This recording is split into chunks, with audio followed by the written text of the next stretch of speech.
What's going on, guys? Aero here and welcome back to another video. Now in today's video I want to talk to you guys about the Pokemon Sword and Shield Expansion Pass DLC, which is going to be coming out in just a few days.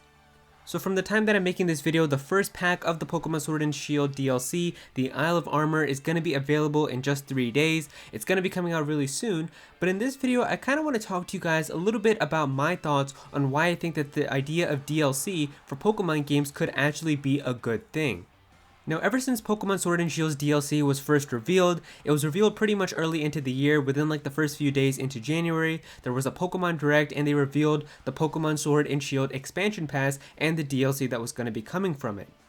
Now at first, after this Pokemon Direct did end, there were definitely some mixed reactions about how people felt with the DLC in Pokemon. Some people felt it was a really good idea and that this was a good step for them to take. Others were saying that this was kind of the Pokemon company getting greedy and asking for more money, that they shouldn't have done this. And there's definitely a lot of people who are still having mixed opinions on the idea of Pokemon games like these getting DLC.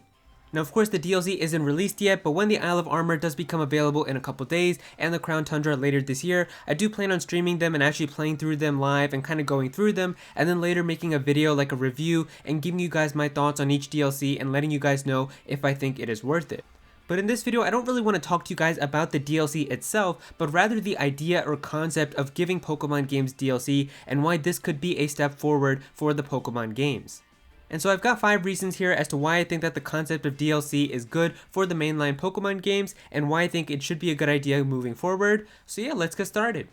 Alright, so of course the first thing is the alternative of having DLC for mainline Pokemon games is the fact that it's going to be cheaper than buying a brand new game. Usually what the Pokemon company likes to do is release a brand new generation and then later have like a sister game or a third version type of game that has more content and is like the more complete overall version of that brand new generation. And this has pretty much been the case ever since the mainline Pokemon games began. We had Pokemon Red and Blue, and then Pokemon Yellow, which was like the third version, Pokemon Gold and Silver, and then Pokemon Crystal, which was like the third version, Pokemon Ruby and Sapphire with Emerald as the third version, and then of course Pokemon Diamond and Pearl with Pokemon Platinum as the third version. And so usually whenever new generations are even introduced or revealed for the first time, people instantly began speculating what's the third version going to be, what's like the more complete version going to be of this new generation. And there's also been times where this has been done a little bit differently. With Pokemon Black and White, for example, everybody thought that the third version was going to be Pokemon Gray or something along those lines, but instead we got Pokemon Black and White 2, which were full-on sequels, but still like the more complete versions of Generation 5, and similar to that with Generation 7, once we got Pokemon Sun and Moon, people were speculating on the third version being Pokemon Stars or Pokemon Eclipse, but then we got Pokemon Ultra Sun and Ultra Moon, which was just a more complete version of Generation 7. And moving into Generation 8 with Pokemon Sword and Shield, now that these games are on a home console with the Nintendo Switch, the cost of these games is $60, and that's why once people did get these brand new games, they were thinking if there is going to be a more complete version, like saying Pokemon Spear or Pokemon Bow for example, if that was going to be coming to the Nintendo Switch, then that would mean that that game was also going to be another $60. But thankfully this DLC is going to be taking the replacement of having like another third version type of game, and the DLC is only $30. So as opposed to paying another $60 to get a brand new game to experience the more complete version of the 8th generation, the DLC now is only going to be half the price at $30, so you're definitely going to be saving the money, and it's much better than spending $60 on another brand new game. This next point is definitely the one I feel is the best part of having this be a DLC for Pokemon as opposed to having a separate brand new game, which is the fact that you can experience the new content instantly by using your existing save data. Because this DLC is going to be downloaded to your Switch, that means you already have the data from your Pokemon Sword or Pokemon Shield game, and you're going to be able to experience the brand new DLC stuff right away, as opposed to getting a brand new game and having to play through the entire game again and finally getting to that spot that actually has the new stuff. If you played like Pokemon Diamond and Pearl for example, and then got Pokemon Platinum, you knew that one of the best parts of Pokemon Platinum was the Distortion world and getting to experience that world and going there. The thing is, if you really wanted to get to that, you still had to play through almost the entire beginning part of Pokemon Platinum all over again in the Sinnoh region that you've already kind of experienced with Pokemon Diamond and Pearl. So you still have to get your starter Pokemon again, beat all the gym leaders. I think it was like up to the 7th gym leader that you had to beat, and once you beat Candace in Snow Point City, that's when like you went to Mount Coronet and then eventually got to Spirit Pillar and then got to the Distortion world. So something like that can definitely be very time consuming, because if you really just want to experience the brand new stuff in Pokemon Platinum, you still have to play through all of that game again because it's a brand new game and then finally get to that new stuff.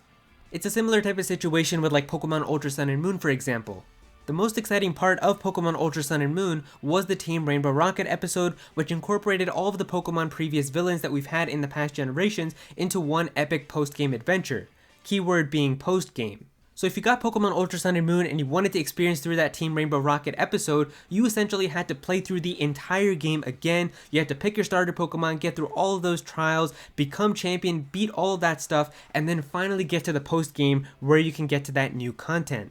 With Pokemon Sword and Shield's DLC, this is finally not going to be a problem, as you're just going to download new content already into your existing game, and if you've already beaten the game, then you don't have to worry about having to go through the whole entire game again just to get to that very good stuff that's at the end of the game. In fact, they announced that you can access the brand new content in the DLC without even having beaten the main game of Pokemon Sword and Shield, so that's just a really good bonus.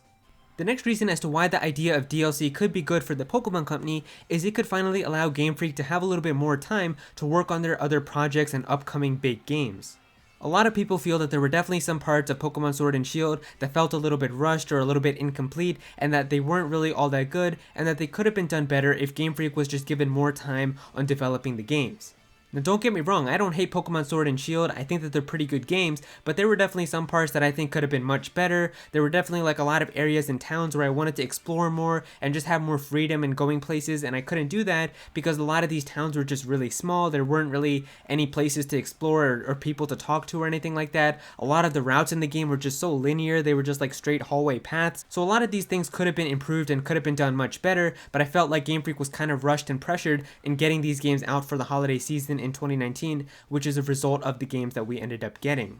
So hopefully now with the DLC with Pokemon Sword and Shield, it allows Game Freak to have more time to work on their bigger projects, like their upcoming games, and that's probably going to be the Pokemon Diamond and Pearl remakes, and I know for a fact that the Sinnoh region is one of my favorite regions of all time, as well as many other people's, and they really want the remakes for Diamond and Pearl to be the best that they could possibly be, and if a lot of the things that people want don't appear in those remakes, people are definitely going to be very disappointed. So hopefully with the idea that the DLC is coming out this year for Sword and Shield, it allows Game Freak to have more time to make these remakes, and whatever their next upcoming games are, be the best that they can possibly be.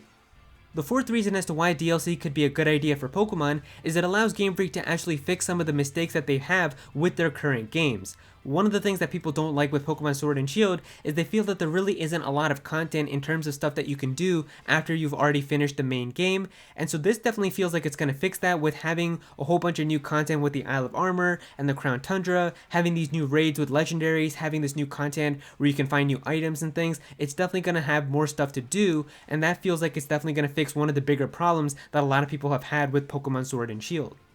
And so if Pokemon continues to have DLC, then that could definitely mean that some of the issues that people initially have with the brand new releases could get resolved with the new content added from the DLC.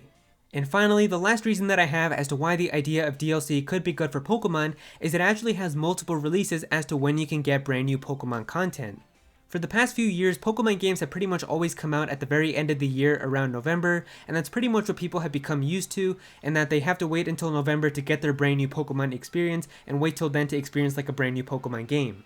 With the idea of DLC, it allows Pokemon content to be spread earlier in the year, like how we're going to be getting Pokemon Sword and Shield's Isle of Armor DLC in the summer, and then getting some more stuff with the Crown Tundra later in the year in the winter, but I think that it's really refreshing to have more Pokemon content available early in the year, and then also have something else available later in the year, because it definitely allows for Pokemon content to be spread out, instead of always having to wait towards the end of the year in November. It kind of reminds me of like when Pokemon games used to come out in like March and April and earlier in the year in the US when the releases weren't worldwide, and so I'm just kind of happy now that Pokemon can kind of once again be a little bit more spread out with having DLC earlier in the year and then also later in the year. And so there you go guys, those are 5 reasons as to why I think that the concept of DLC could be a good idea for Pokemon. If you guys enjoyed this video, then please be sure to click that like button and also comment down below and let me know what you guys think of this. Do you guys like the idea of Pokemon games receiving DLC? Do you not like it? Definitely be sure to comment down below and let me know. If you're new to this channel, then please be sure to subscribe. I'm definitely going to have some more Pokemon content in the future, so definitely be sure to subscribe so you don't miss out on that. Click on that bell to become a part of the notification squad. Go follow me on Twitter at Aero so you can be featured in videos, and also join my Discord server as well. We've got a bunch of people in there who are always talking about Pokemon and Smash Bros and Nintendo, so definitely be sure to join that. And yeah, that's pretty much it. Thank you so much for watching.